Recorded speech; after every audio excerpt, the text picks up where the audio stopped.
नमस्कार दोस्तों, सीसी के इस लाइव डिजिट लेक्चर में आप सभी का एक बार फिर से स्वागत है। मित्रों, हमारी विशेष श्रृंखला संस्कृत ड्रामा, इस पर हम आपके लिए कई लेक्चर्स अभी तक आयोजित करते आए हैं और बताना चाहेंगे कि आज ये 5वां लेक्चर है जिसमें हम भास पर विशेष रूप से चर्चा करेंगे। अपने पिछले सेशन में भी हमने भास पर चर्चा की। मित्रों, बताना चाहेंगे कि आज हम मुख्यतः बात करेंगे कि भास सबको प्रिय क्यों हैं और चर्चा करेंगे कि भास के नाटकों की विशेषता क्या है।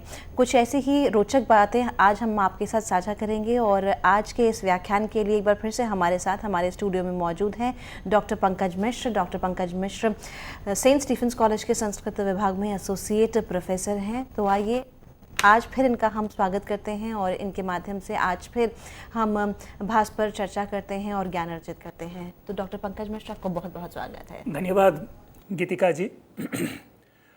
मित्रों, नाटक की ये श्रृंखला चल रही है और ये अभी कंटिन्यूड हम इस पे रखेंगे आगे, क्योंकि नाटक एक बहुत बड़ी विधा है। संस्कृत साहित्य को अगर सबसे अधिक आकर्षक किसी एक विधा ने बनाया है तो वो नाटक है। और अगर पिछली सारे आप श्रृंखलाओं को मिला करके देखेंगे तो आपको एक सातत्य लगेगा, क्योंकि मैंने उत्पत्ति से लेकर के और क्रमशः जो साहित्यिक वैशिष्ट्य है हमने इनमें प्रवेश करने का प्रयास किया है। और इसी प्रयास के अंतर्गत आज पुनः एक बार हम लोग भास को जान रहे हैं। हमने भास का काल, भास की कृतियाँ, इन सारी समस्याओं, इन सारे प्रश्नों को समझने और सुलझाने का प्रयास किया है पिछले श्रृंखला तक। आज हम जानेंगे कि यदि भास भास है तो भास भास ही क्यों है। दूसरे शब्दों में, संस्कृत नाट्य जगत में भास को इतनी प्रसिद्धि क्यों है।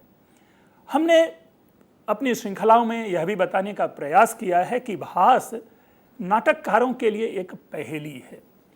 पहेली के क्या कारण थे, कुछ कारणों का अनुसंधान हमने अपनी पिछली श्रृंखला में किया।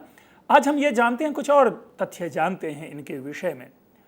मित्रों, एक व्यक्ति 13 नाटक की रचना कर रहे हैं और उन 13 नाटकों का जो विषय और विधा है उसमें ऐसी भिन्नता है जिस भिन्नता को देखने के बाद ही पता चलता है कि यह व्यक्तित्व कितना प्रतिभाशाली होगा। और जो प्रतिभा आम व्यक्ति की समझ और आम व्यक्ति की पहुंच से दूर हो वह हमारे लिए पहेली ही होती है। तो भास इस रूप में भी पहेली होती है। हमने यह भी कहा था कि भास के 13 नाटकों में जो सर्वाधिक प्रमुख नाटक है, उन नाटकों में जो प्रतिमा नाटक, उरुभंगम, स्वप्न वासवदत्तम और सविशेष चारुदत्त, इन चारों को हम विषयवार जानने की कोशिश करेंगे। यद्यपि अन्य नाटक भी उतने ही महत्वपूर्ण हैं। नाटक में जिनकी रुचि है, ऐसे लोगों के लिए यह नाटक अपने आप में रुचिकर है, भास के लिखे सारे नाटक। लेकिन उन नाटकों में जो प्रसिद्धि है या जिन नाटकों का सर्वाधिक मंचन है, या जो नाटक पाठक और जो दर्शक है, इनकी दुनिया में जो नाटक प्रमुख हैं उनमें स्वप्न वासवदत्तम, प्रतिमा और उरुभंगम सविशेष जो है महत्वपूर्ण है। इसीलिए क्रमशः हम उनकी चर्चा करते हैं। जैसा कि आप पाएंगे कि प्रतिमा नाटकम, जो कि रामायण पर आधारित है, प्रतिमा नाम से यह इसकी स्पष्टता नहीं हो पा रही कि ये रामायण पर कैसे आधारित है, लेकिन कवि की कल्पना है, महाकवि भास की कल्पना है कि तत्कालीन समाज में जो प्रारंभ होने वाली एक नई व्यवस्था है, मंदिरों का निर्माण, मंदिरों में मूर्तियों का निर्माण, तो मानो उस विषय को ग्रहण करके, रामायण की कहानी को आधार बना करके, राम और सीता को केंद्र बिंदु में रख करके महाकवि भास ने प्रतिमा नामक नाटक की रचना की है। इसी प्रकार उरुभंगम है, यह महाभारत पर आधारित है, जिसके विषय में हम आप सभी जानते हैं कि एक कहानी है जिसमें कि भीमसेन अर्थात महाभारत के पांडव पक्ष के दूसरा पांडव भीम गदा युद्ध में दुर्योधन को घायल कर देता है, उनके ऊरु अर्थात उनकी जांघ को तोड़ देता है और उसके बाद दुर्योधन की मृत्यु होती है। तो इस छोटी सी कहानी में एक कह सकते हैं कि नायक के रूप में दुर्योधन को प्रस्तुत किया गया है। एक तरह से कह सकते हैं कि पूरी की पूरी कहानी उरुभंगम की दुर्योधन पर केंद्रित है, लेकिन उस केंद्र से जो एक चरित्र निकल कर आता है वह दुर्योधन, जो कि विश्व साहित्य के सर्वाधिक भयोत्पादक खलनायक है, वह खलनायक सारे व्यक्तियों की सहानुभूति का पात्र हो जाता है। तो वह हम जानेंगे उरुभंगम में कि किस प्रकार वह सहानुभूति का पात्र होता है। इसी प्रकार स्वप्न वासवदत्तम जो प्रेम कथा है, अत्यंत रेशमी कल्पनाओं में त्याग और समर्पण का अगर एक हम मिश्रण देखें तो वह स्वप्न वासवदत्तम निकल कर आता है। और संस्कृत साहित्य में जो 2-4 प्रमुख या अमर चरित्र संस्कृत ज्ञाताओं के मुख पर, जिह्वा पर विद्यमान रहते हैं, उनमें से उदयन और वासवदत्ता सर्वाधिक प्रमुख है। मित्रों, हम आप सभी जानते हैं कि प्रेम की जब चर्चा होती है तो वैश्विक परिदृश्य में लैला मजनू, सीरी फरहाद, रोमियो जूलियट, ऐसे नाम, सोहनी महिवाल, ऐसे नाम अमर युगल बन गए। संस्कृत साहित्यिक जगत में यदि ऐसे युगलों की हम चर्चा करें तो जहां दुष्यंत शकुंतला की हम चर्चा करते हैं, वहीं उदयन और वासवदत्ता की चर्चा आती है। इनके जो प्रेम है, इनके प्रेम को बड़े ही सुंदर तरीके से भावनात्मक कह सकते कि भावना की स्याही से, इंक से इनकी कथा को परिवर्धित किया गया है। तो स्वप्न वासवदत्तम को जानेंगे। और एक है चारुदत्त। यह चारुदत्त अधूरा नाटक है। यद्यपि चारुदत्त नाटक का वो वैशिष्ट्य नहीं है जो वैशिष्ट्य हमने स्वप्न वासवदत्तम, उरुभंगम और प्रतिमा नाटक के नेपथ्य में किया, लेकिन यह आवश्यक इसलिए हो जाता है कि कालांतर में इसी को आधार बनाकर संस्कृत जगत के प्रसिद्धतम नाटकों में, रूपकों में एक प्रसिद्ध नाटक मृच्छकटिकम का निर्माण हुआ है।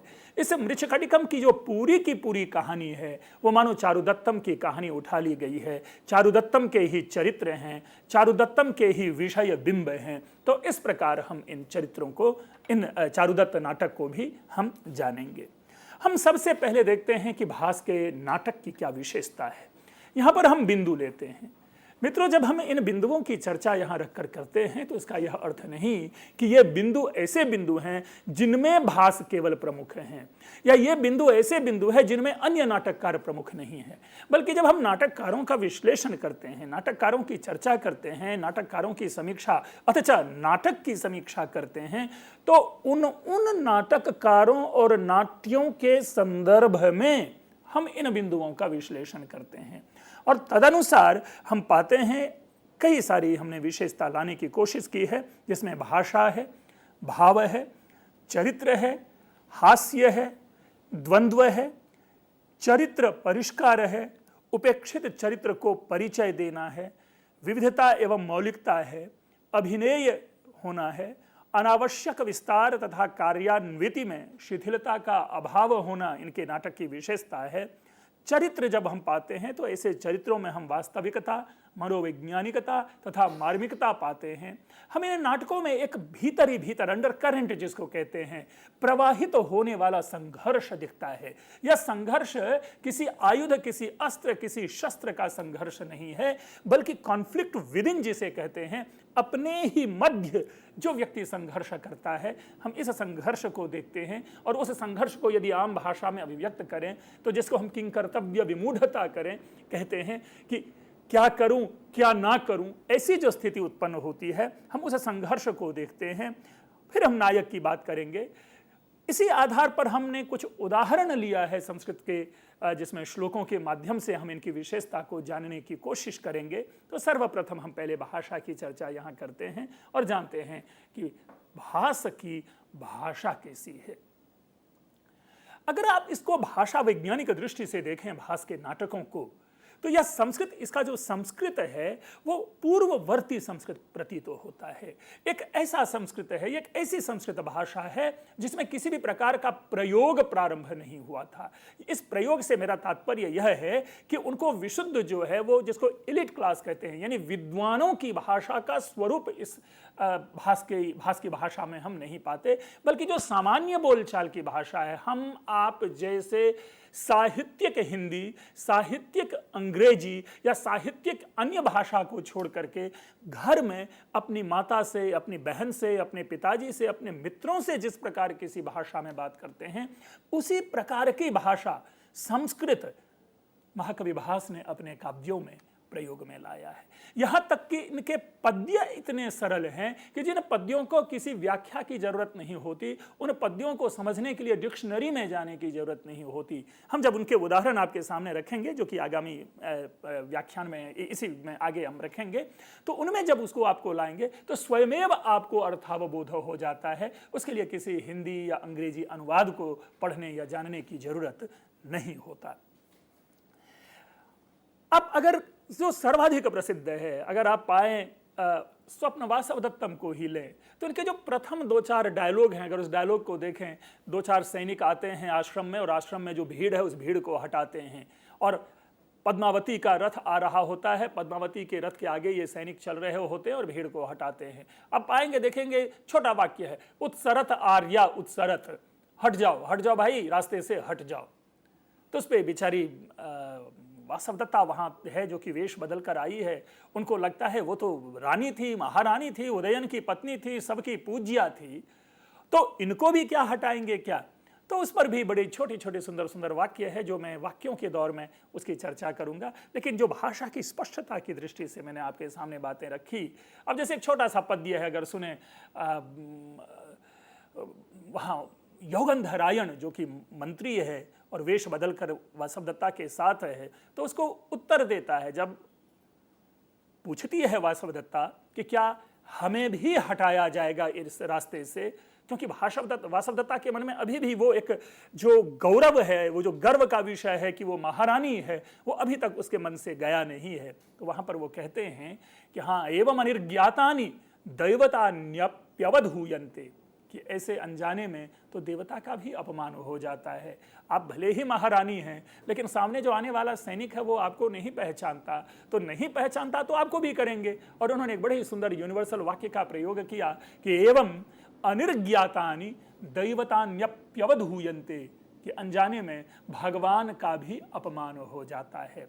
और एक छोटा सा सुंदर सा पद्य है जो कि यूनिवर्सल वर्स बन गया, वैश्विक पद्य के रूप में बन गया, और उस पद्य को आधार बना करके पंचतंत्र में और यहाँ तक कि महाकवि कालिदास ने भी उस सिद्धांत का प्रयोग अपने अपने साहित्य में किया है। वो उदाहरण है कि पूर्वं त्वयाप्यभिमतं गतमेव मासीत् श्लाघ्यं गमिष्यसि पुनर्विजयेन भर्तुः, कालक्रमेण जगतः परिवर्तमाना चक्रार पंक्तिरिव गच्छति भाग्य पंक्ति।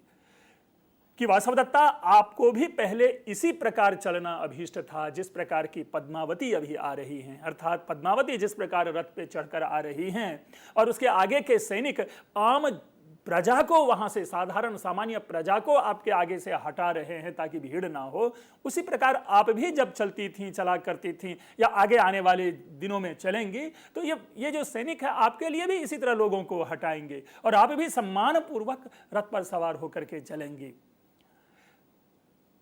लेकिन ये जीवन का सत्य है कि कालक्रमेण जगतः परिवर्तमाना, कि ये काल क्रम से ये जो संसार है, इस संसार की गति चलती है। ठीक उसी प्रकार कि जिस प्रकार एक पहिया है और उसके पहिए के जो स्पोक्स हैं, इसको अर कहते हैं, अरा, जो पहिए के जो स्पोक्स हैं वो कभी ऊपर कभी नीचे, कभी ऊपर और कभी नीचे वो स्पोक्स आते जाते रहते हैं। उसी प्रकार मनुष्य का जो जीवन है वो सुख और दुख के इस चक्र के अरे के समान है कि जीवन में कभी सुख कभी दुख, कभी दुख कभी सुख, ये जीवन में प्राप्त होते रहते हैं। और उसी को बाद में कहा गया, सबे दिन होत न एक समान, किसी भी व्यक्ति का सारा दिन एक समान नहीं बीतता। और उसी को बाद में आकर के महाकवि नीरज ने बड़ी अच्छी पंक्ति कही कि सुख दुख है दोनों जीवन में, दोनों मिलते जीवन क्रम में, सुख पाने से पहले दुख, मधु पाने से पहले विष मूल्य अरे कुछ बढ़ जाता है, रोने वाला ही गाता है। तो मित्रों, ये भास के स्वप्न वासवदत्तम नाटक का चिंतन है, जिसको मैंने शुरू में ही कहा कि यह इस कथन ने, इस चिंतन ने एक वैश्विक रूप ग्रहण कर लिया, एक यूनिवर्सल फॉर्म में हम इसको पाते हैं, हर जगह पाते हैं, हर भाषा में पाते हैं। लेकिन प्रथमतः इस प्रकार का चिंतन हम भास के द्वारा ही प्रयोग में लाए जाते देख रहे हैं। भाव है, देखिए एक सामान्य है कि जहां जहां कथन होता है, जहां जहां शब्द होता है, वहां वहां अर्थ होगा ही होगा। वाणी और अर्थ के संबंध की तरह भाषा और भाव का संबंध है। यानी हम यदि भाषा का प्रयोग करते हैं तो उसमें कोई ना कोई भाव निहित तो होता है, और भाव के संप्रेषण के लिए ही हम भाषा का प्रयोग करते हैं। ये एक मान्य सिद्धांत है, इस सिद्धांत में कोई बहुत बड़ी बात नहीं है। तो अगर हमने भास की सरल भाषा की प्रस्तावना आपके सामने प्रस्तुत की, तो स्वाभाविक रूप से उस भाषा की सरलता में जो कैद होगा वो उनके भाव होंगे। अर्थात जो भाव, जो संप्रेषणीयता, जो जिसको हम कथ्य कहते हैं, वो भास का कैसा है वो भी जानना आवश्यक है। और जैसा हमने कहा शुरू से ही कि जिस व्यक्ति की भाषा सरल है उस व्यक्ति का हृदय भी उतना ही सरल होगा, और इसलिए भाव भी उतने ही सरल होंगे, सर्वग्राही होंगे, सबके लिए होंगे। ये किसी वर्ग विशेष के लिए नहीं होंगे, बल्कि हर व्यक्ति इस भाव से अपना अन्योन्य संबंध बना सकता है। मैंने अभी पहला ही वाक्य आपके सामने रखा था संस्कृत का, जिसमें कि योगंधरायण और वासवदत्ता के संबंध की बात की थी, मतलब दोनों के संवादों के मध्य की बात की थी, जिसमें हमने पाया था कि किस प्रकार योगंधरायण सांत्वना तो वासवदत्ता को दे रहा है कि मैडम आप भी जब चलती थी तो इसी प्रकार चलती थी, और आगे भी चलेंगी इसी प्रकार से चलेंगी। क्यों? ये सैनिक आपको भी यहां से रास्ते से हटाएंगे, क्योंकि उन सैनिकों को आपकी पहचान नहीं है कि आप कौन हैं। लेकिन अनजाने में तो देवता का भी अपमान हो जाता है। मित्रों, ये कथन ऐसा कथन है जिसके लिए बहुत बड़े डिक्शनरी या बहुत बड़े चिंतन की जरूरत नहीं है। हमारे और आपके साथ ही ऐसी स्थिति घटना घट जाती है कि हमें जिस व्यक्ति की पहचान नहीं होती, हम उनसे कभी कभी ऊंची आवाज में बात कर लेते हैं, और जब उनकी आइडेंटिटी की जानकारी हमें मिलती है, जब हमें पता चलता है ये तो इतने महान व्यक्तित्व हैं, तो हम इमीडिएटली उनको सॉरी कहते हैं कि सर अनजाने में हो गया, हमें पहचानता नहीं था। अब देखिए, ये एक सामान्य हृदय की बात है। इस बात के लिए आपको भाषा बनाने की जरूरत नहीं पड़ती, वो स्वयं हृदय से निकल कर आने वाली भाषा होती है। यहां पर भी महाकवि भास ने मानो हृदय की बात का प्रयोग एक आम संवाद में, एक साधारण सामान्य संवाद में किया, और यही कारण है कि इतने सरल और सहज भाव होने के कारण मानव मात्र का एसोसिएशन होता है। इसी प्रकार एक छोटा सा, बड़ा ही छोटा सा पद्य है छठे अंक का स्वप्न वासवदत्तम का, दूसरा या तीसरा पद्य है, छठे अंक का तीसरा पद्य है। आप पाएंगे कि राज्यपाट छिन गया था जिस उदयन का, उस उदयन ने युद्ध में पुनः विजय प्राप्त करके अपने राज्यपाट को वापस कर लिया। उदयन और वासवदत्ता के प्रेम संबंध के मध्य जो सेतु का काम कर रहा था, वह सेतु था एक वीणा, जिस वीणा का नाम घोषवती था। अब वो घोषवती वीणा, जब विपर्य के दिन थे, जब दुख के क्षण थे, तो कहीं खो गई थी वो वीणा। लेकिन राज्यपाट की जब पुनः प्राप्ति होती है उदयन को, तो वो वीणा मिलती है। जब वो वीणा मिलती है तो वीणा को देख करके उसके मन में एक भाव उत्पन्न होता है। इससे पहले यह जान लेना आवश्यक है कि यद्यपि वासवदत्ता जीवित है, लेकिन एक झूठी, जिसको अफवाह कहते हैं, एक मिथ्या प्रवाद में यह बातें फैला दी गई कि योगंधरायण के साथ वासवदत्ता जल मरी है। तो उदयन के लिए तो वासवदत्ता अमृतप्राय है। बेचारे की नजर उस उदयन की दृष्टि घोषवती वीणा पर जाती है। घोषवती वीणा को देखते ही वो पूर्वानुराग में जो एक पूरी तरह से जो पीछे के जितने भी प्रेम के अनुभूत क्षण थे, उनके हृदय को झकझोरने लगता है। वासवदत्ता की एक सुमधुर सी जो स्मृति है वो उत्पन्न होने लगती है, और उसको देखने के बाद, उस वीणा को देखने के बाद सहज ही उदयन के मुख से यह श्लोक निकलता है। और उस श्लोक की सरलता देखें और भावग्राह्यता आप समझें। चिर प्रसुप्तस्य कामो में वीणया प्रतिबोधितः ताम तु देवीम न पश्यामि यस्याह घोषवती प्रिया।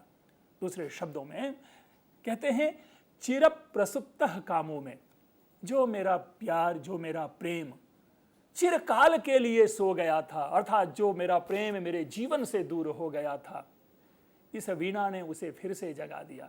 अर्थात चूंकि उनकी दृष्टि में वासवदत्ता मर गई है, तो वासवदत्ता के साथ इनका प्रणय संबंध था, और प्रणयिनी की मृत्यु के बाद प्रणय को आधार नहीं मिला, मानो इसी प्रकार वो प्रणय स्रोत जो है वह सूख गया था।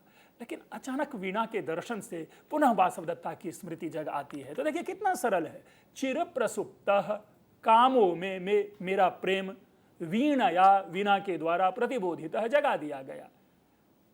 ताम तु देवीम न पश्यामि, मैं उस देवी को तो नहीं देख पा रहा, देवी यानी वासवदत्ता। यस्याह घोषवती प्रिया, किंतु मैं उस देवी को नहीं देख पा रहा। किस देवी को? यस्याह घोषवती प्रिया, जिसकी ये घोषवती वीणा प्रिय थी। अर्थात देखिए, हम आपके जीवन में सहज ये बातें आती है कि किसी भी प्रणय और प्रेयसी के, प्रणयिनी के विरह में उनके द्वारा दी गई जो कुछ गिफ्ट्स, दिए गए जो कुछ गिफ्ट्स होते हैं, उन गिफ्ट्स को देख देख करके हम अपने प्रणय की भावना को संतुष्ट करते हैं। मानो उसी प्रकार वो जो प्रणय की जगी हुई भावना है, उदयन उस वीणा को देख देख करके अपने प्रणय की उस भावना को संतुष्ट करता है। तो ये देखेंगे कि इतने सरल और सहज शब्द में इतने कोमल भावों का स्पर्श कर बैठते हैं भास, जिनके विषय में ये कहना अतिशयोक्ति नहीं होगी कि संस्कृत नाट्य साहित्य के अन्य कवियों में भाव का सहज प्रवाह दुर्लभ होता है। भले ही हम कालिदास के अभिज्ञान शाकुंतलम या अन्य काव्यों की चर्चा कर लें, ऐसा नहीं है कि मैं कालिदास की समालोचना कर रहा हूं। मैंने बार बार यह कहा कि सहज और सरल भाषा के माध्यम से उत्कृष्ट भाव को प्रवाहित करना, यह भास में देखा जाता है। तीसरा है चरित्र। मित्रों, संस्कृत काव्य जगत में एक विशेषता क्या रही है कि हम महाभारत, रामायण, पुराण आदि से चरित्र को उठाते हैं और उस चरित्र को परिवर्धित करते हैं दो रूपों में। यदि चरित्र उत्कृष्ट है तो हम उनको उत्कृष्टतम बनाने का प्रयास करते हैं, या कोई यदि उपेक्षित चरित्र है, जैसे कर्ण, जैसे कैकेयी, जैसे दुर्योधन, तो ऐसे चरित्र को लेकर के संस्कृत के कविगण उनको उत्कृष्ट बनाने का प्रयास करते हैं, परिष्कृत करने का प्रयास करते हैं। भास के संदर्भ में भी है, हम उसको नाटकीय संदर्भ में जानेंगे। लेकिन जब हमने यहाँ पे चरित्र की बात की है तो ऐसा प्रतीत तो होता है कि भास के जो भी चरित्र है वो कोई दिव्य चरित्र नहीं है। भास के चरित्र कोई स्वर्ग युद्ध करने के लिए नहीं जाता, वे धरातलीय हैं। वे उससे भले ही कहने के लिए भीम है, कहने के लिए दुर्योधन है, लेकिन जो उसके चिंतन से निकल कर आने वाली बातें हैं वो जैसे लगता है आम व्यक्ति हों। उरुभंगम में दुर्योधन की मृत्यु है, आसन्न मृत्यु है दुर्योधन।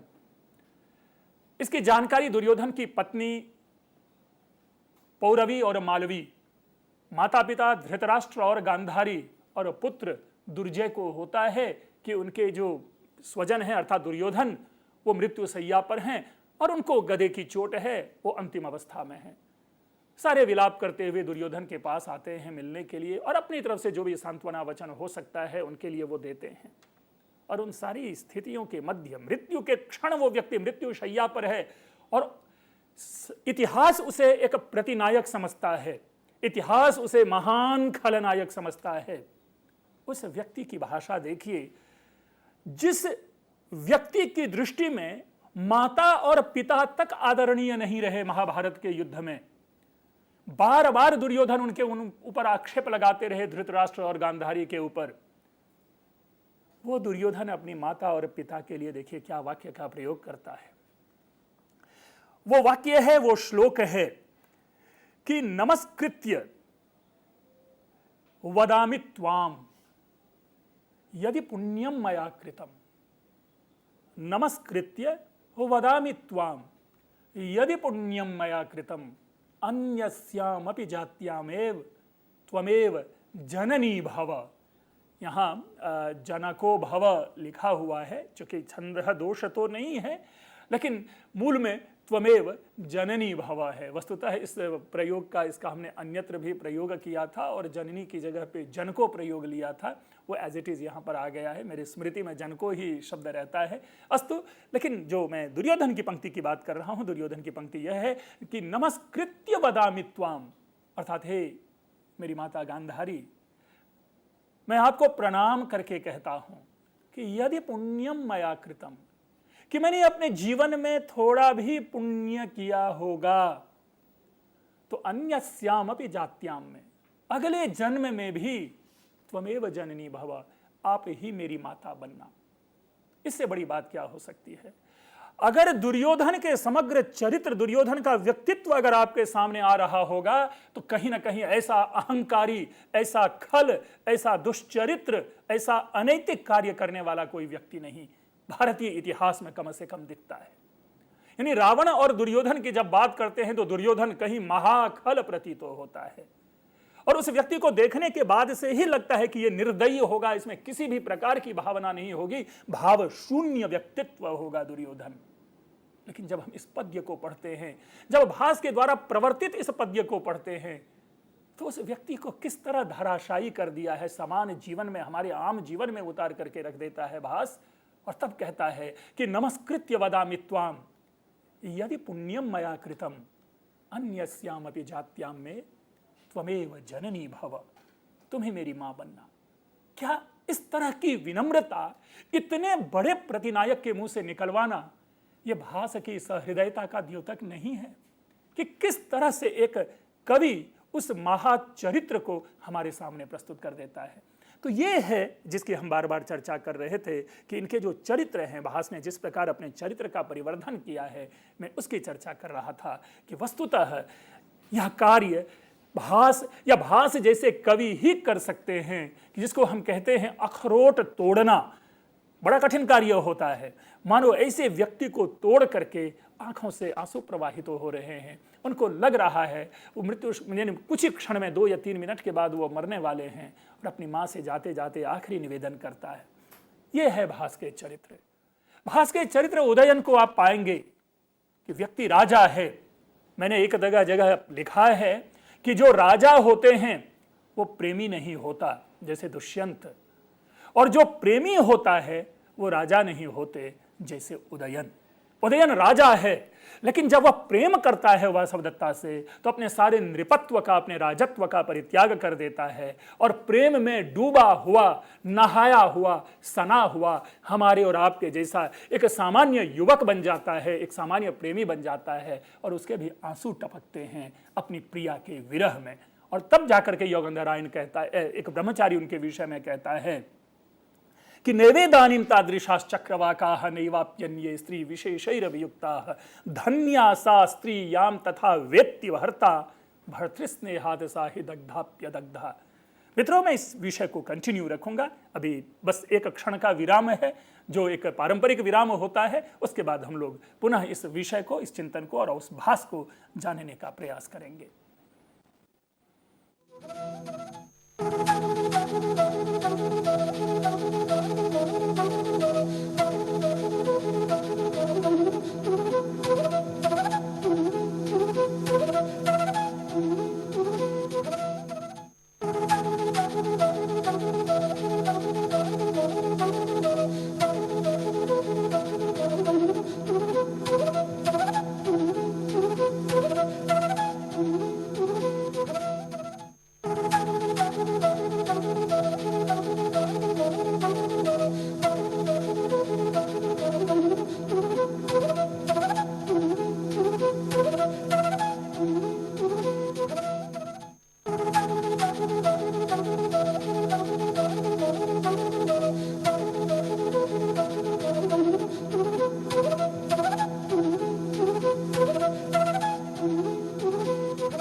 मित्रों, हम चरित्र की बात कर रहे थे, और चरित्र में हमने यह एक प्रस्ताव आपके सामने रखा कि भास के जितने भी चरित्र हैं, जब भले ही पद की दृष्टि से, पदवी की दृष्टि से वो महाव्यक्तित्व क्यों ना हो, लेकिन जब भास उस चरित्र का परिवर्धन करता है तो उसे एक धरातलीय चरित्र बना देता है, हम और आपके बीच का चरित्र बना करके छोड़ देता है।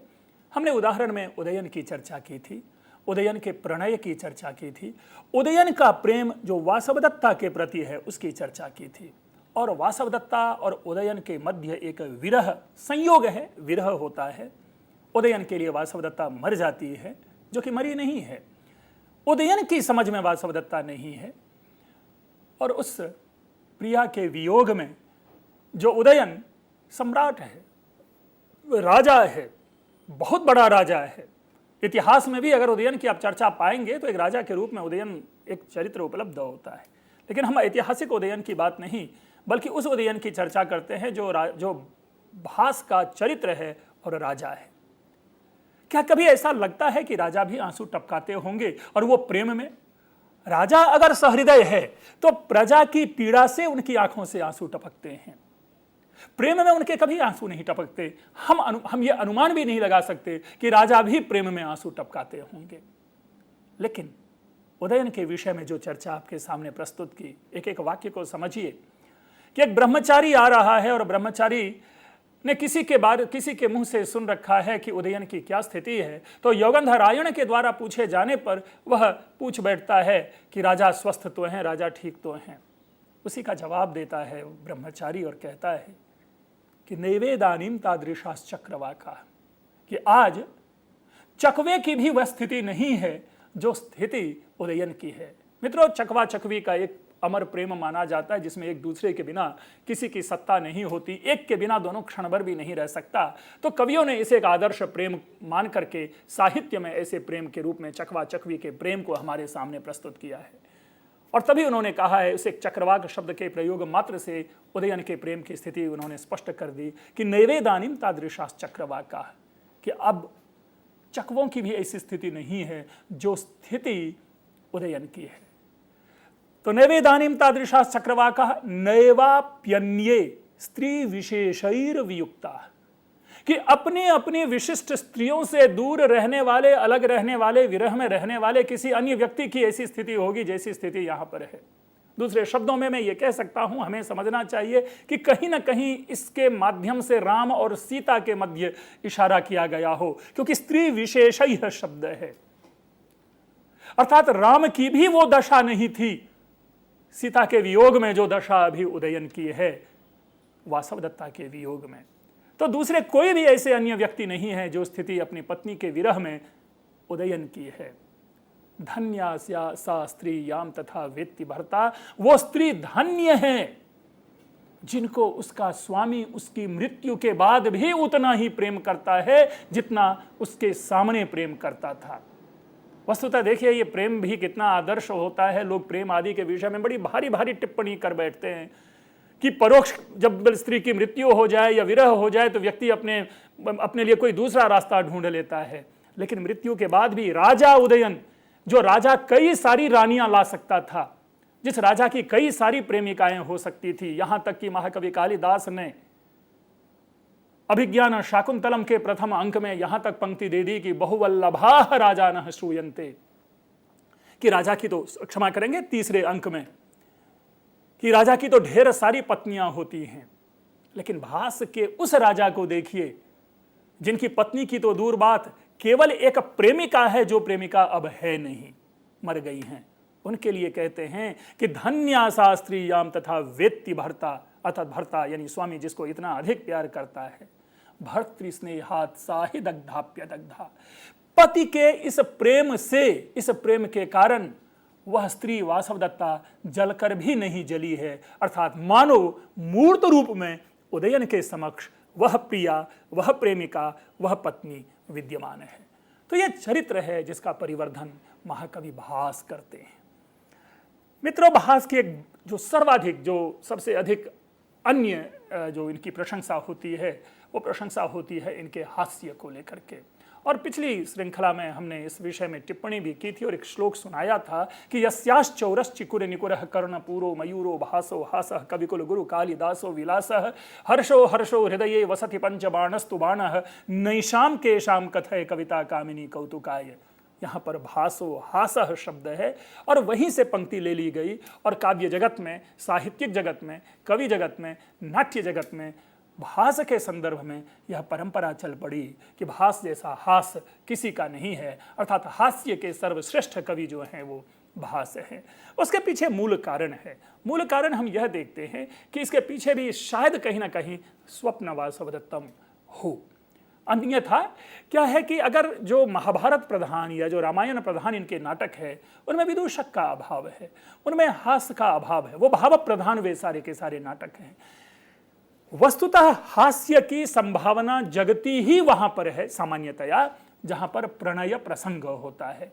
जिस नाटक का अंगीरस श्रृंगार होता है वहां पर हास्य की संभावना सर्वाधिक होती है। चूंकि महाकवि भास के संदर्भ में इनके प्रणय के रूप में अगर प्रणय प्रधान नाटकों की चर्चा हम करें तो 4 नाटक हैं, अविमारक, चारुदत्तम, प्रतिज्ञा योगंधरायण और स्वप्न वासवदत्तम। तो उसमें भी सविशेष हम अगर हास्य पाते हैं तो वह हास्य स्वप्न वासवदत्तम में है। और जिस प्रकार हास्य की सृष्टि यहाँ पर महाकवि भास ने की है, जिस प्रकार शब्द जो चुटुले चुटिले गुदगुदाने वाले प्रयोग इन्होंने किए हैं, वो रूप जो है यहाँ पर एक प्रखर हो उठता है। इसलिए कवि ने मानो भासो हासः की बातें की। और जो परंपरा चली है विदूषक को लेकर के कि विदूषक पेटू है तो होता है, हमेशा खाना खाने के पीछे, हमेशा मोतीचूर यानी लड्डू के पीछे वह रहता है, तो उस विदूषक की को हम सबसे पहली बार इस रूप में विदूषक भास में देखते हैं। अब बार बार कहेंगे कि सब पहली बार कैसे, पहली बार कैसे, क्योंकि वस्तुतः हमारे पास प्राप्त ही पूर्ण नाटककार यदि कोई है तो वो भास है। क्योंकि इनके पूर्व के जितने भी नाटककार हैं उनके नाटक प्राप्त नहीं होते, केवल नाटककार की जानकारी है, उनके विषय वस्तु की जानकारी नहीं है, उसके चरित्र की जानकारी नहीं है, उनकी भाषा की जानकारी नहीं है। इसलिए मैं ये कह रहा हूं कि कदाचित प्रथम नाटककार हैं भास जिन्होंने विदूषक का ये लक्षण बनाया, विदूषक की ये परिभाषा बनाई कि विदूषक पेटू होता है और वो लड्डू के पीछे रहता है। तो ये जो चीज़ें हैं ये बड़ा अच्छा है। लेकिन एक चीज़ ध्यान रखेंगे, चाहे वो भास का विदूषक हो जिसके माध्यम से उन्होंने हास्य उत्पन्न किया है, चाहे वो कालिदास के विदूषक हों या किसी अन्य नाटककार के विदूषक हों, यद्यपि विदूषक को उपस्थापित ही किया जाता है एक मूर्ख के रूप में और बार बार उसे वैधेय शब्द से पुकारते हैं उनके जो मित्र नायक होते हैं, लेकिन सही अर्थों में ये जिसको कहते हैं एक जीनियस, यानी हंसी मजाक से ही सारे बिगड़े हुए काम को ये संभाल लेता है। तो इसलिए जो विदूषक है, विदूषक एक बौद्धिक चरित्र होता है, बुद्धि वाला चरित्र होता है, जो अपने बुद्धि पक्ष को गौण करके हास्य पक्ष के माध्यम से और उस हास्य में भी बुद्धि के उस तत्व को डाल करके अन्य मनस्क जो चरित्र होते हैं उनको विषय वस्तु पर लाते रहने का प्रयास करता है। तो इस तरह का जो प्रथम प्रयोग हम पाते हैं वो महाकवि भास ने स्वप्न वासवदत्तम में किया है। आप चाहे द्वितीय तृतीय अंक देख लें, चतुर्थ अंक देख लें, इन सारे अंकों में 5वां अंक देख लें जो स्वप्न दृश्य है स्वप्न वासवदत्तम का, उसमें तो अनूठा ही विदूषक है। और जिस प्रकार विदूषक वहाँ पे हास्य उत्पन्न करता है, कहीं ना कहीं वह प्रसंग जो है स्वप्न वासवदत्तम नाटक की सुंदरता को और अधिक ऊपर उठा देता है। तो ये भासो हासः एक मान्य परंपरा है, लेकिन मैंने सविशेष इसको स्वप्न वासवदत्तम में निहित किया क्योंकि इतना सुंदर हास्य इनके अन्य ग्रंथ में नहीं पाए जाते, अन्य नाटक में नहीं पाए जाते। इसलिए जब कभी कभी यूनिवर्सली भासो हासा कहा जाता है तो मेरे लिए एक ये समीक्षा का विषय हो जाता है कि ये कितना बड़ा ये कथन है। लेकिन मुझे कभी कभी लगता है कि ये स्टेटमेंट जो है पेरोकियलाइज्ड है, कहीं ना कहीं ये कथन स्वप्न वासवदत्तम मात्र पर आधारित है। हाँ, अविमारक आदि में भी कुछ ऐसे प्रसंग हैं जहां पर हास्य उत्पन्न होता है, लेकिन अगर हास्य की समग्रता देखनी हो, पूर्णता देखनी हो तो वह स्वप्न वासवदत्तम है। द्वंद्व यह एक ऐसा विषय है, अगर किसी भास की एक पूरे नाटक का अगर निचोड़ निकालें तो जैसा मैंने शुरू में ही आपके सामने प्रस्तुत किया था, संघर्ष और द्वंद्व ये दो ऐसे विषय हैं, ये दो ऐसे तत्व हैं। मानो महाकवि भास अपने सारे नाटकों का सार ही यही दोनों लेकर के चलते हैं। अगर भास के निचोड़ को लेने की कोशिश करें, मित्रों हमने भाषा की बात की, हमने भाव की बात की, हमने चरित्र की बात की, हमने हास्य की बात की। ये सारे कुछ ऐसे तत्व होते हैं जिन सारे तत्वों का किसी न किसी रूप में प्रयोग जो ऑथर होते हैं, जो क्रिएटर होते हैं, जो काव्य निर्माता होते हैं, वो अपने साहित्य में करते हैं। लेकिन उन सब के नेपथ्य में हमारा जो एसोसिएशन बनता है किसी भी काव्य से, वो किस आधार पर? वो संवेदना होता है, वो हमारे भाव पक्ष होते हैं। कितना हमारा भाव गलित विगलित होता है वो महत्वपूर्ण होता है। यहां पर अगर हम भास की समग्रता की बात करें तो वह केवल और केवल द्वंद्व है, द्वंद्व है और द्वंद्व है। और यह द्वंद्व का मतलब यह नहीं कि कोई एक चरित्र द्वंद्व में जीता है, बल्कि चरित्र के लिए चरित्र, चरित्र के लिए चरित्र, सारे मानव द्वंद्व में जी रहे होते हैं। सबके मन में यह स्थिति बनी रहती है कि अगर ऐसा होगा तो क्या होगा, ऐसा नहीं होगा तो क्या होगा। महान से महान चरित्र, बड़ा सा बड़ा नायक और छोटा से छोटा जो व्यक्तित्व होता है, सारे के सारे द्वंद्व में जी रहे होते हैं। चाहे वो स्वप्न वासव दत्तम का उदयन हो, चाहे स्वप्न वासव दत्तम की वासव दत्ता हो, चाहे पद्मावती हो, चाहे विदूषक हो, चाहे योगेंद्र रायण हो, चाहे आने वाला कंचुकी हो, चाहे धात्री हो, सब में कहीं ना कहीं किसी न किसी प्रकार का एक द्वंद्व है। और उस द्वंद्व के कारण ही नाटक जो है अवसान जो प्राप्त करता है वो निर्द्वंद्व अवसान होता है, क्योंकि सारे द्वंद्वों का समाधान अंत में जाकर के होता है। इसीलिए हमने कहा कि भास का जो स्वप्न वासव दत्तम है या भास का जो कोई नाटक होता है उसका अवसान ही निर्द्वंद्व होता है।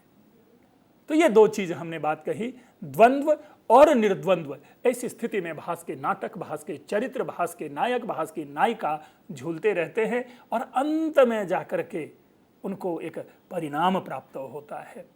इसी प्रकार संघर्ष है एक दूसरे के लिए।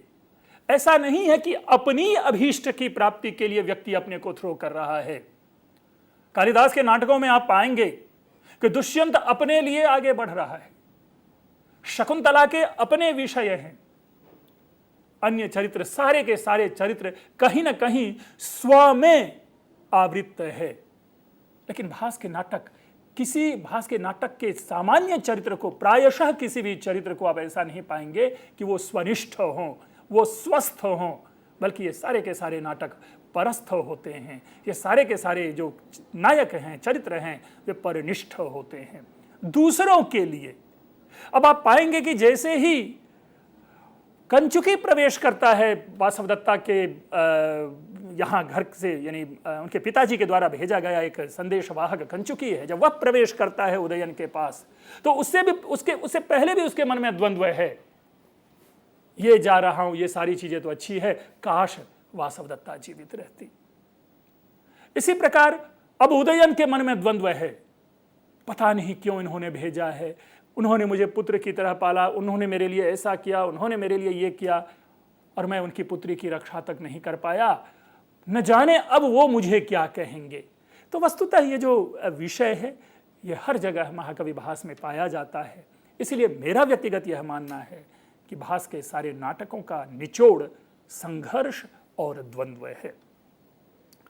शुरू में हमने एक ध्वनि दी थी, हिंट दिया था चरित्र के परिष्कार को लेकर के, और 3 चरित्र का सविशेष नाम लिया था, वह था कर्ण, कैकेयी और दुर्योधन। दुर्योधन की हमने चर्चा की थी, हालांकि चर्चा हमने एक दूसरे संदर्भ में की थी, लेकिन इस संदर्भ में भी हम दुर्योधन को रखेंगे कि किस प्रकार महाकवि भास ने भारतीय संस्कृति के ऐसे उपेक्षित चरित्रों को कितना परिष्कृत कर दिया है। कर्ण भारम में कर्ण, यहां आप पाएंगे प्रतिमा नाटकम में कैकेयी, 6ठा अंक है।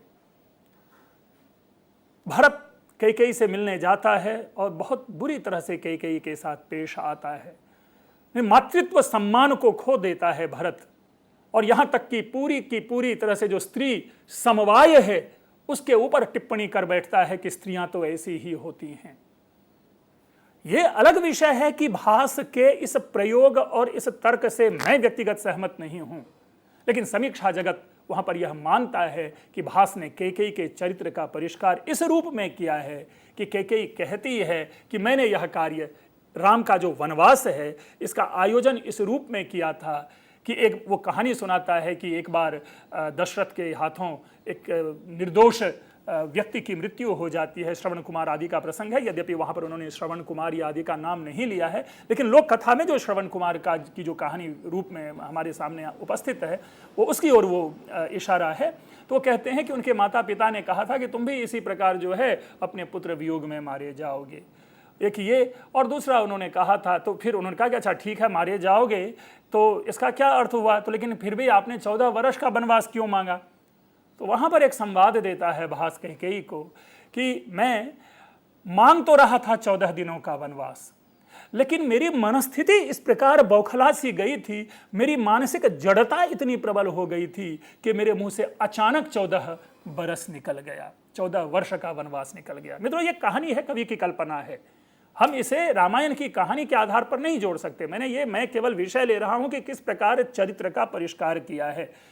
कैकेयी कहती है कि मुझे मांगना तो था 14 दिन का ही, मैंने सोच तो यही रखा था कि राम के लिए मैं 14 दिनों का वनवास मांगूंगा, लेकिन हड़बड़ी में मेरे मुंह से 14 वर्ष निकल गया।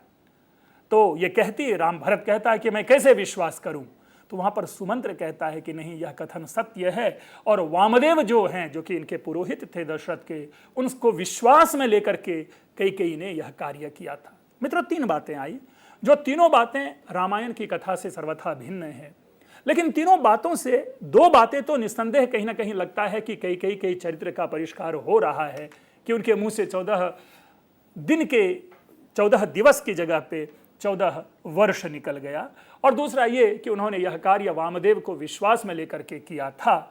तो इन दोनों बातों को सुनने के बाद भरत भी शांत होता है और बाद में कैकेयी से माफी मांगता है। और 7वें अंक में जिस प्रकार कैकेयी राम के साथ प्रस्तुत होती है, इससे ऐसा लगता है कि कैकेयी के मन में राम के प्रति किसी भी प्रकार की दुर्भावना नहीं थी और पूरी तरह से कैकेयी का वो स्वागत, कैकेयी जो है भरत का, राम का स्वागत करती है और उसके लिए बड़ा ही सुंदर वो दृश्य उपस्थित किया है।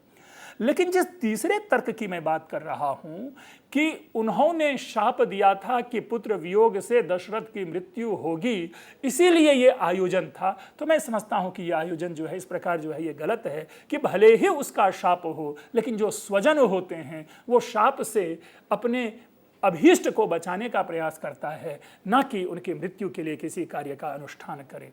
अस्तु, ये मैं समीक्षा में बात कर रहा हूं, लेकिन भास ने भरसक प्रयत्न किया है कैकेयी के चरित्र को परिष्कृत करने का। इसी प्रकार जिस दुर्योधन की हमने विस्तृत चर्चा की, अगर उसको आप जानेंगे, उसके चरित्र को जानेंगे, बड़ा आश्चर्य होता है कि कैसे ये चिंतन भास ने किया दुर्योधन के लिए।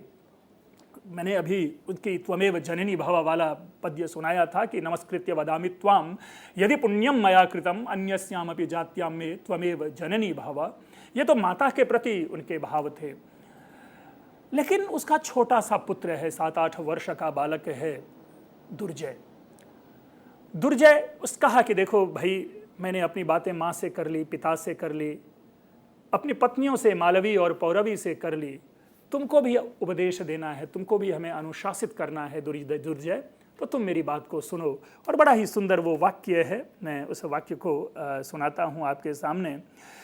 कहता है दुर्जय, त्वमपि शृणु अहमिव पांडवाः शुश्रूषयितव्याः। अर्थात जिस प्रकार तुमने मेरी सेवा की है, अर्थात एक पुत्र होने के नाते जिस प्रकार तुमने पिता की सेवा की है, उसी प्रकार तुम पांडवों की सेवा करना। एक दूसरा कि तत्र भवत्याश्चाम्बायाः कुंत्या निदेशो वर्तयितव्यः। और जो तुम्हारी माता है, बड़ी माता कुंती, उन्हीं के निर्देशों का पालन करना। पुनः पुनः ध्यान रखेंगे, हम महाभारत के उस दुर्योधन की चर्चा कर रहे हैं जिस दुर्योधन की आंख में पांडव पक्ष का एक भी व्यक्ति नहीं सुहाता था। ऐसे व्यक्ति के विषय में दुर्योधन की मनोभावना को जिस प्रकार भास ने प्रकट किया है, मित्रों, वो सर्वथा दुर्लभ है। क्या कोई सोच सकता है कि दुर्योधन मृत्यु शैया पर अपने पुत्र को यह कहे कि तुम कुंती के आदेश का पालन करना, तुम पांडवों की सेवा उस प्रकार करना जिस प्रकार तुम मेरे से प्यार करते रहे हो, प्रेम करते रहे हो।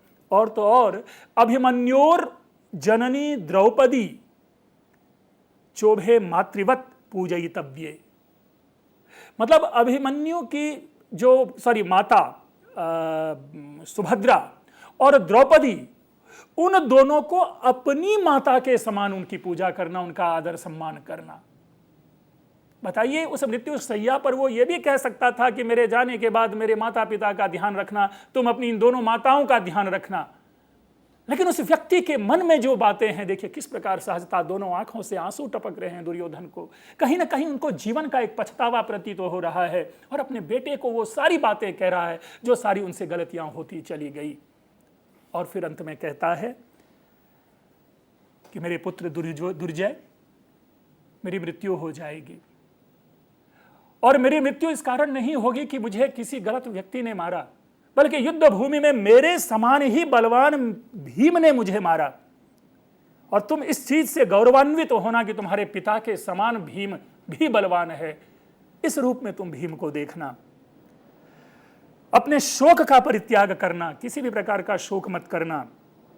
और जब मेरा दाह संस्कार किया जा रहा होगा, उस समय अपने पिता युधिष्ठिर का हाथ पकड़ के तब तुम मुझे मुखाग्नि देना, तिलांजलि देना या आदि करना। देखिए, बातें छोटी सी है, लेकिन कितनी बड़ी बातें की जा रही है कि मृत्यु के बाद जो दुर्योधन की जो मुखाग्नि क्रिया होगी, उस समय वो विद्यमान देखना चाहता है किसको?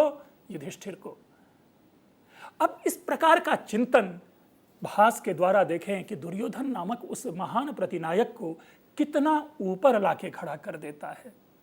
यह एक सोच का विषय है, यह एक चिंतन का विषय है। तो इसीलिए सविशेष हमने एक भास की विशेषता के अंतर्गत एक बिंदु रखा कि चरित्र का परिष्कार, कि किस प्रकार भास जो है वो अपने चरित्रों का परिष्कार करता है। मित्रों, इसके बाद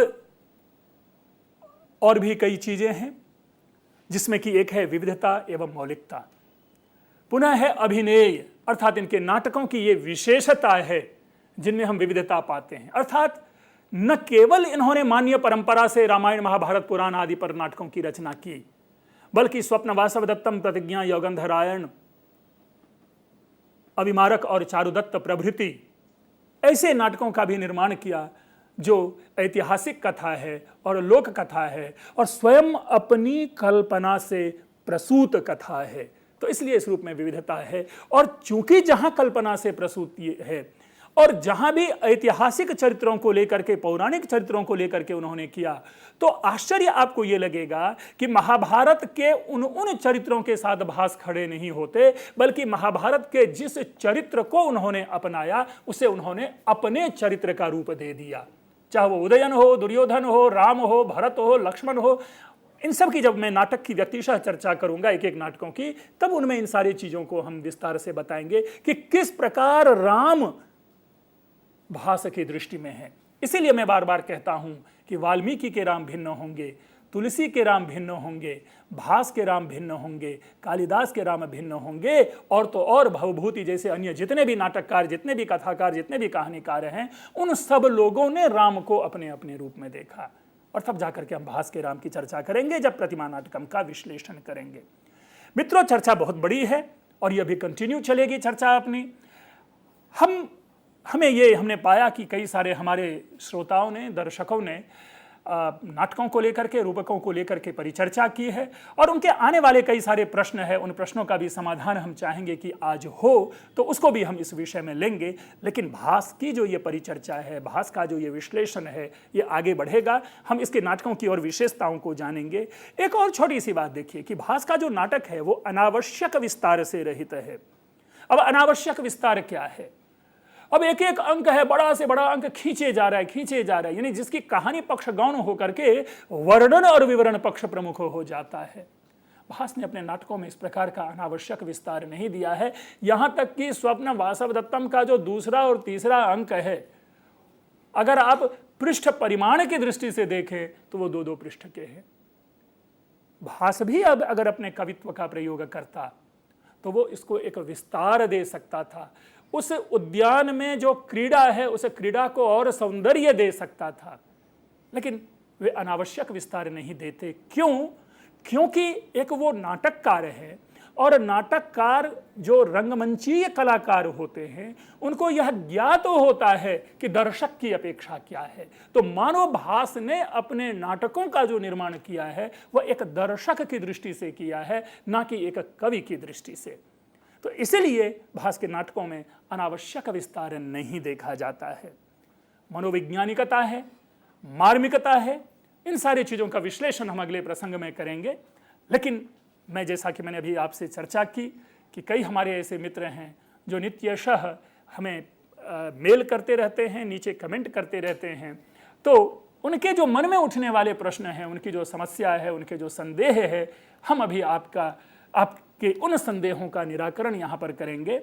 और इस रूप में मैं आज ये कहता हूँ कि हमारी जो आज की ये व्याख्या है, ये व्याख्या यहीं खत्म होती है और प्रारंभ करते हैं अपने मित्रों के द्वारा पूछे गए प्रश्नों के उत्तर का।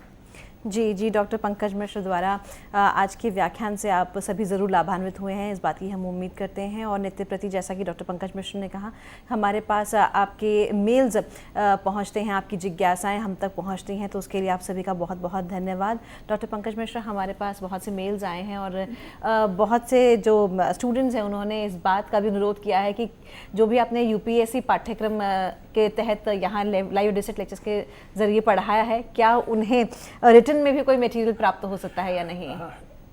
अगर UGC ने इस प्रकार की कोई व्यवस्था की होगी या UGC अगर ऐसा सोचती है, ACC ऐसा सोचती है कि वो हार्ड कॉपी उनको मटेरियल उपलब्ध करवाए जाए, तो क्यों नहीं, वो जरूर हो सकता है। लेकिन मित्रों, चूंकि ये व्याख्यान की परिचर्चा है, तो व्याख्यान के माध्यम से ये जो हार्ड कॉपी जो राइटिंग मटेरियल है, वो तो मेरे ख्याल से प्रोफेशनल वर्ल्ड है जहाँ पर कि लोग कोचिंग करवाते हैं, करते हैं, यहाँ उपलब्ध होते हैं। मैं नहीं समझता कि यहाँ पर यह व्यवस्था होगी, लेकिन निस्संदेह अगर आप आएँ तो जो विद्वान हैं उनके सामने ये उपलब्ध है।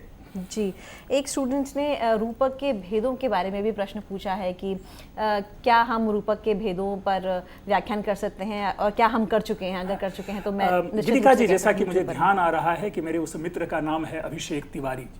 तो अभिषेक तिवारी जी, मैं आपके सामने ये स्पष्ट करूं कि क्यों नहीं, चर्चा तो होगी ही, हरि अनंत हरि कथा अनंता है। जब इस प्रकार का अनुष्ठान है संस्कृत के विषयों पर परिचर्चा, तो वो तो होनी ही चाहिए।